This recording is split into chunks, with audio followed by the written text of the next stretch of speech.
La parole est à monsieur Jean-Hugues Rattenon. Monsieur le Président, Monsieur le Premier ministre, le peuple est à l'agonie et il faut être sourd ou malentendant au point de nier le désastre social de vos actions. Pire, vous imposez la dérive autoritaire pour tenter de faire taire les gens qui sont rien, ces pleurnichards, ces fainéants, ces gens qui vous coûtent un pognon de dingue. Rien ne vous arrête. Vous venez d'ouvrir la porte à l'idée de mettre en place des contreparties dans l'octroi des prestations sociales. Je ne peux pas rester silencieux face à cette atteinte, car j'étais moi-même au RSA peu de temps d'arriver dans votre hémicycle. N'oublions pas une chose, on parle de gens qui survivent sous le seuil de pauvreté et auxquels vous faites déjà la chasse depuis votre arrivée. Je connais le quotidien de ces gens, je partage leur vie, leur désespérance, leur souffrance. On parle d'hommes, de femmes et d'enfants dont les moyens financiers sont tellement bas que la solidarité nationale doit impérativement intervenir.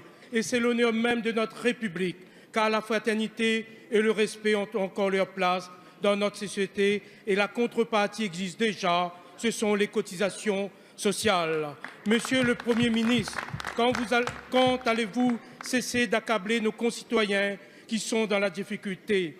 Demandez de vraies contreparties à ceux qui nous coûtent très cher, vos amis les riches, à qui vous avez offert la suppression de l'ISF et plusieurs dizaines de milliards d'euros de CICE. Après le travail d'intérêt général, comptez-vous rétablir l'esclavage?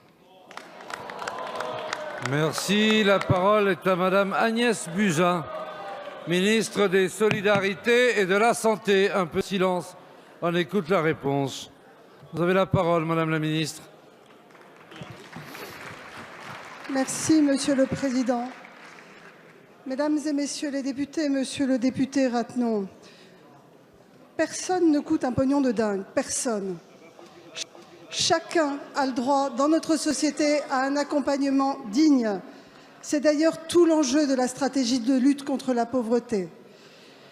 Nous sommes en période de grand débat. Le grand débat national pose des questions. Il pose toutes les questions de façon à ce que nous construisions ensemble un avenir commun. Le Premier ministre, vendredi, a posé une question que tout le monde peut se poser et qui figure dans le grand débat national. Ce qu'il a dit a rejoint une interrogation qui est dans ce grand débat, puisqu'une question est dédiée aux contreparties, aux allocations de solidarité dans le volet démocratie et citoyenneté. La question est, pensez-vous qu'il faille instaurer des contreparties aux différentes allocations de solidarité? Tout le monde aujourd'hui connaît la situation. Monsieur Ruffin, tout le monde aujourd'hui connaît la ainsi. situation. C'est la dernière fois que je vous RSA. préviens. C'est la dernière fois. C'est systématique. Donc vous laissez, tout comme nous avons écouté monsieur Rattenon, vous écoutez madame Buzyn en silence et respectueusement. Vous avez la parole.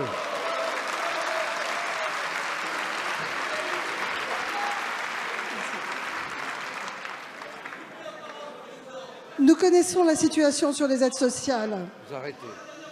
Nos aides sociales se sont construites.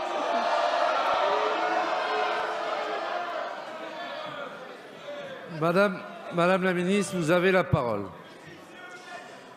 Notre système d'aide sociale s'est construit par juxtaposition et par sédimentation.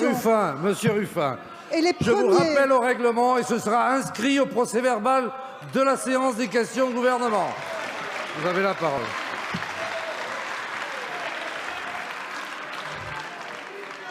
Messieurs les députés, puisque ma réponse vous intéresse, les premiers à souffrir de notre système d'aide sociale sont les personnes elles-mêmes, puisque 30% aujourd'hui des bénéficiaires n'ont pas recours au RSA du fait de la sédimentation et de la complexité. Nous savons aussi qu'elle génère des trappes à pauvreté. Cette multitude d'aides existantes mine l'adhésion à notre modèle de solidarité. Le président de la République a fixé un cap, simplifier, rendre plus accessibles les aides sociales par la création d'un revenu universel d'activité qui fusionnera le maximum de prestations. Nous prévoyons également un service public de l'insertion. C'est dans ce cadre que nous mettons sur la table la totalité des sujets. Je vous remercie. Merci, madame la ministre.